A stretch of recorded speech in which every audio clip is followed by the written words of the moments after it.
Howdy folks, and welcome back to another episode of Tyria Talk. My name is Richie, and this show is all about the upcoming MMO Guild Wars 2. This is episode number 24, and today we're going to be talking about this past beta weekend. Yep, that's right, we have finally had a lot of time to play. Well, not a lot of time, but more time than in the past to play, and I kind of want to give my thoughts and feedback about my experiences and what I thought.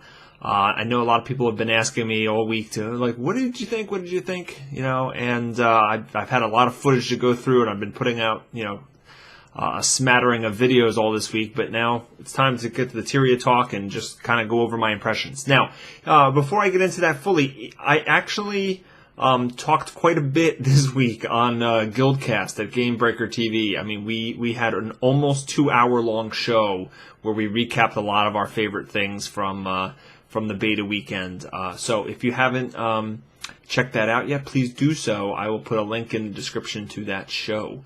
All right, so let's talk about it.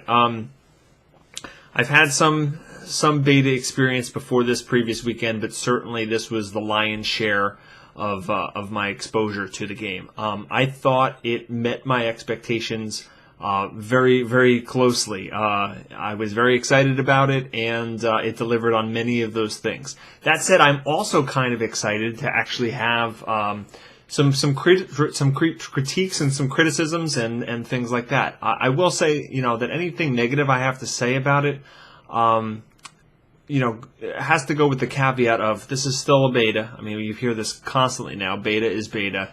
We know specifically that there are things that weren't working properly, that they're going to be improving on, and that will actually assuage many of my my negative feelings on the subject. So let's just get into some of the things that I thought were great. Obviously, it delivers on a lot of the things I've been talking about in other Tyria Talks for the past year. I've been, almost a year I've been doing this show. I know that the earliest video on this channel is October, but that's beside the point. So I love the dynamic feel of how questing and just exploring works. You don't have to do anything in a linear order. You just kind of do what you want to do. You can work on the renowned hearts. You can work on your personal story, or you can just wander around the world and dynamic things will happen to you. I thought that was the best part. It's like you really got that sense of exploration. There's things on the map that will lead you to a point of interest or a renowned heart or something like that, but you don't even need to do any of that. You could just pick a point on your map and go to it, and something will happen, and it's really cool to experience that. I also loved the fact that you could pretty much teleport to the mists and check out what your character would be like at max level. I thought that was a really handy tool. You can, instead of having to slog through 30, 40, 50 levels before you realize, I don't like this profession at all, you can actually just teleport there and take a look at all your traits, take a look at all your skills, test out what the abilities look like, get a little bit of a feel with it, jump into a hot joinable PvP match and actually try it out in practice. You don't have to play through hundreds of hours of a game in order to get the feel of what that profession will be like. So I thought that was great too. And I also played World vs. World with a bunch of Gamebreaker TV fans. We had a guild on the Darkhaven server. You know what's interesting about it? I actually went into World vs. World by myself a little bit on Saturday.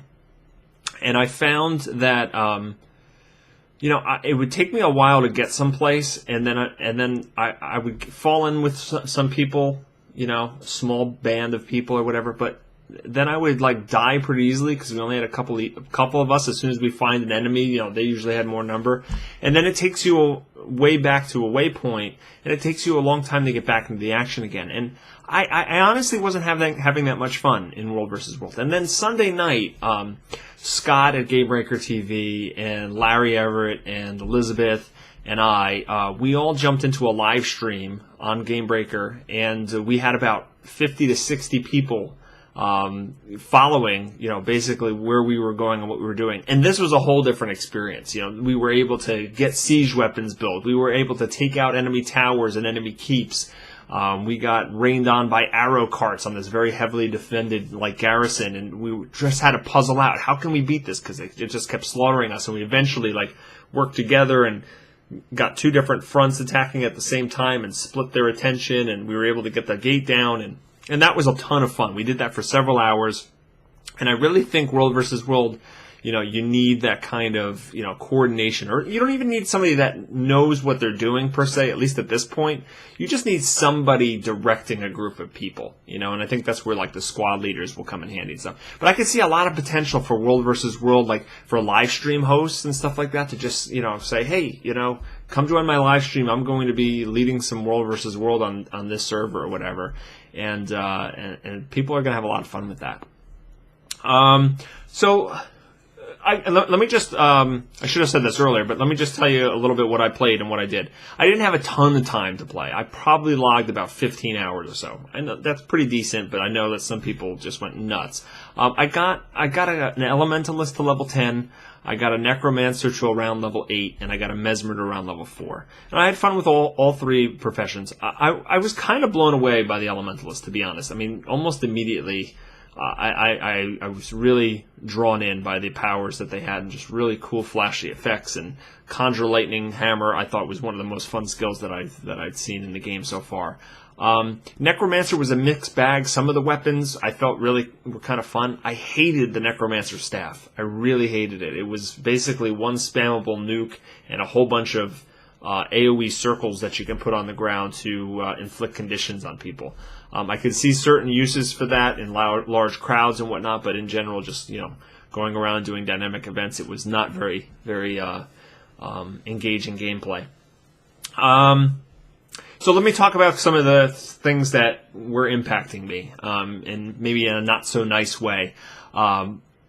Like I said, some of these things are already being worked on. The overflow server mechanic is just amazing. I've said this in one of my previous videos, that I love the fact that they have this mechanic where you're not going to be sitting and waiting in a queue. I mean, it was great for this beta, and that at no point, even though my server was chock full of people from not only Gamebreaker but from Reddit as well, I never had to, I was able to get in the game and play my characters no matter what at all times. This is an amazing feature. It needs to be standard in all MMOs going forward.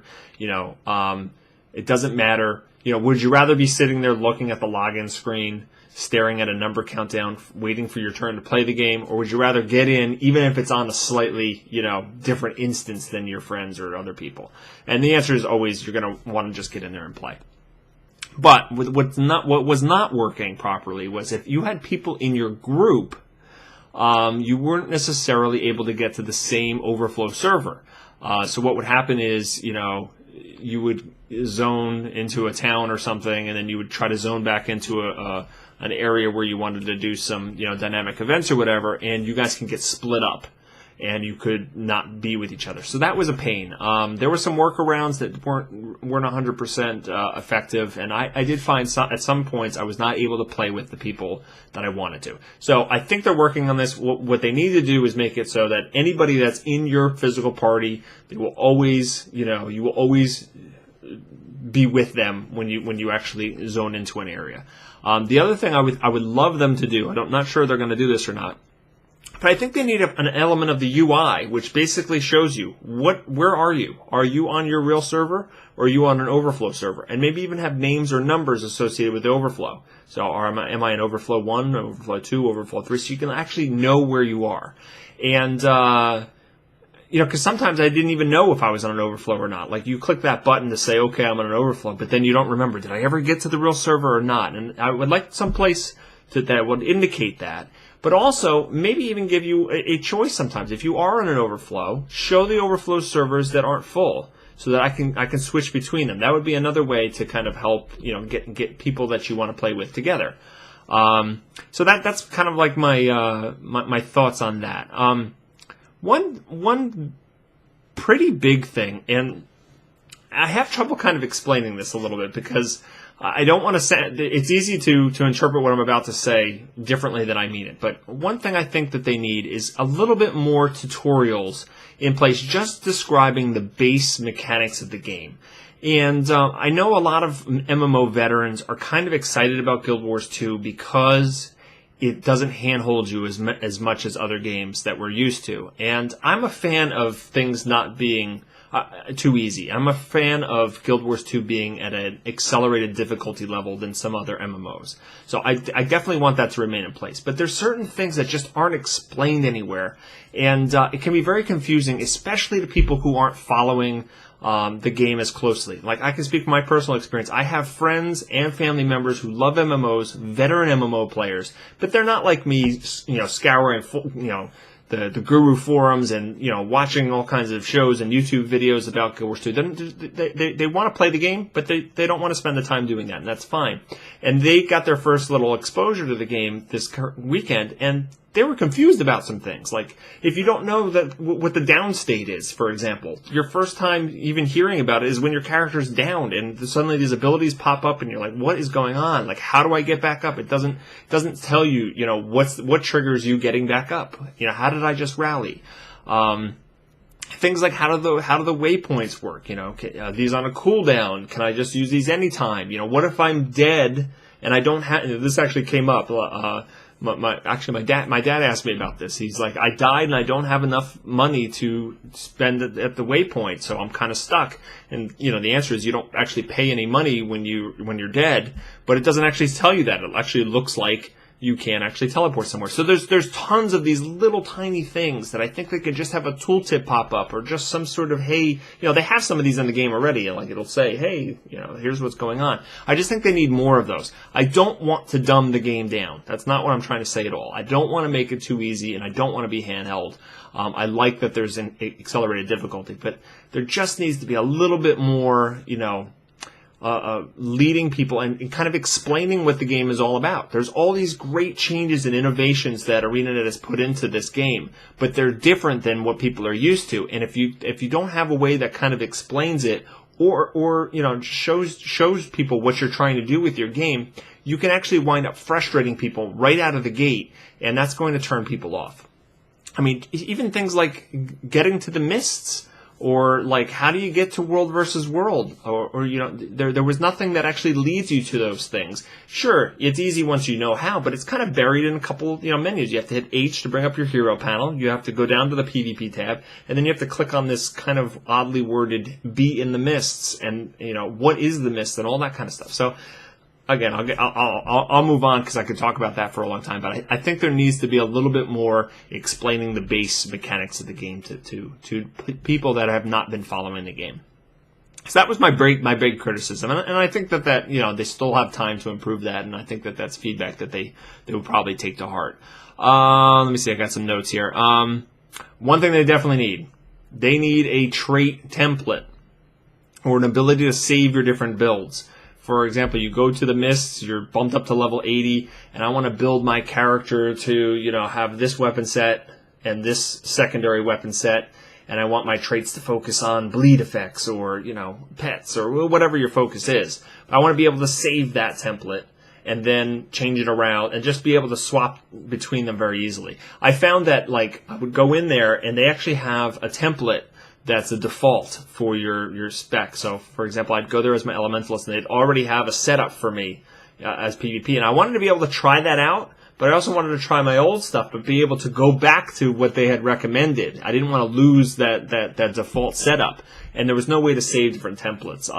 I think that that's a feature they absolutely need to have in there. It was in Guild Wars 1. You can build your character all different ways, and you could just save the builds under different names, and then you can just swap them in just by loading your templates. So that needs to be in there. We talked about this on Gamebreaker. A lot of people talking about this all over the forums. Melee versus ranged. ArenaNet has said that they have noticed that there are some issues maybe there. Some people are attributing it to people just need to learn how to, play the game a little bit more, and it'll, once they kind of figure out how to dodge and how to do different things and how the different weapon sets work and stuff like that, it will actually be, it's not as big of an issue as everybody's making it out to be. ArenaNet says Melee does do more damage, as a compensation for actually, being in more danger. And they also have more crowd control abilities, which also makes sense. They have more ability to control placement of different enemies and different things like that. But they're going to look at it. I did feel more comfortable at range a lot of the time. But I was playing I basically played 3 casters this beta weekend. So even though Necromancer can use 2 axes, I felt like going up there with the 2 axes sometimes was a bit deadly for me. So I didn't play like a warrior or a guardian who might be able to be a little bit more beefy in those situations. So we'll have to see. I think one thing that helped me personally, I'll mention it here, is I have a Naga mouse. I don't know if you can see this. So it's got all these buttons on the side, and I actually bound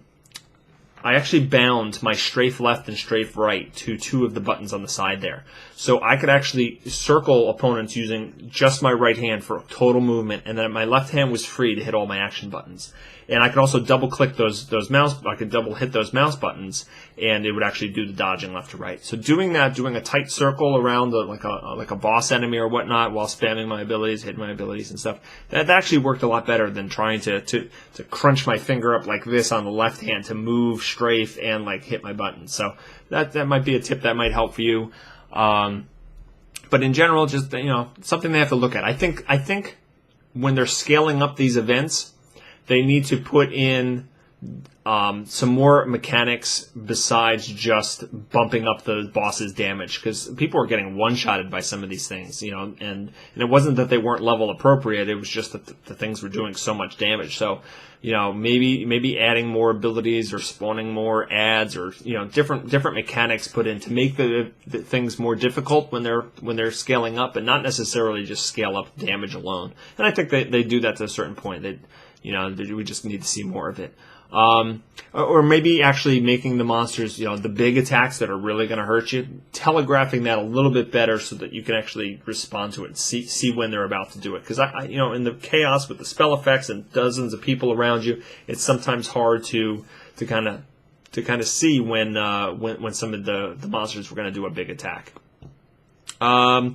Small thing, but something I just totally miss. I hate not being able to go first person in the camera. I hate not being able to zoom in and, just see the world and not do it. I'm a big screenshot taker, and I love being able to take landscape pictures and different things and not have my character's fat head in the way all the time. Now, I know I found some forum posts and different things where the devs have said, hey, we want the game to focus on your character. Your character is important. We want you to have an emotional attachment to your character, so that we don't want to give you a way to get rid of your character on the screen. I kind of get that. I understand what they're trying to do there, but I feel very strongly that needs to be an option. I felt so restricted by that. It felt so uncomfortable at times to always have the character right there. So hopefully that's something that they think about at least giving us an option for. Set it that you don't have that zoom ability by default. And then, if they can dig around in the options and uncheck something, give us at least the chance to turn that off if we want to. A couple things that I loved: reinforced safe box. It's a bag that I think armorsmiths can make that allow you to put items in there, and those items will not show up on a vendor, so that you can't sell them on accident. I think that was brilliant. I love that. And Scott Hawks on Gamebreaker, kind of let us know this week on GuildCast. You can also right-click like your crafting materials and stuff and deposit them right into your bank from anywhere in the world. And I love that too. I think that's just amazing. I believe you can actually use like the marketplace, the auction house from anywhere in the world. You can't like pick up any gold that you gained by selling or any items that you bought, but you can actually like right-click and put your items up on there that you find right from anywhere in the game. So that's really cool. So yeah, I've been talking for a while. Did I cover everything? I'm not sure. There's so much to talk about. I mean, I'll obviously be making more videos and talking more on GuildCast if I miss anything. Trying to think. I don't know. So next beta event is sometime in May. They're trying to do one roughly every month. So it's not going to be this weekend, unfortunately. I look forward to trying, right now it looks like I'm going to be playing an Elementalist unless I find another class that beats it. I'm curious to try out the Warrior and see what that's all about. I'm trying to think what else.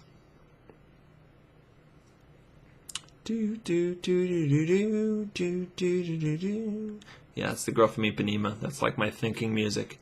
All right, well, let's wrap that up now. And if I missed anything, or if there's anything you wanted to ask me about specifically, post it in the questions and comments below. Maybe I could do like a question and answer series or something if you post enough questions. I was thinking about maybe even doing like a live stream show on my Twitch channel where I just talk about Guild Wars 2 and answer any questions that you guys might have. So let me know if you'd like to see something like that as well. So thanks so much for watching.